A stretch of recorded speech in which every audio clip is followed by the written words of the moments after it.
अस्सलाम वालेकुम dear viewers और अजीज़ अतिबा कराम।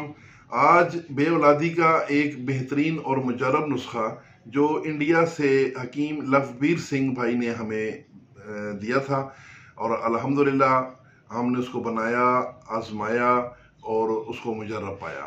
तो अब आप भाइयों की खिदमत में मैं पेश कर रहा हूँ। असगंध नागौरी 100 ग्राम, नाग केसर 100 ग्राम, मिश्री 200 ग्राम और नौशादर 50 ग्राम। ये 4 चीज़ें हैं। बिल्कुल कपड़ छान सफूफ करके इनको मिला लें और उसके बाद ये आपकी दवाई तैयार है। 1 टीस्पून सुबह शाम ये खातून को मुसलसल देनी है।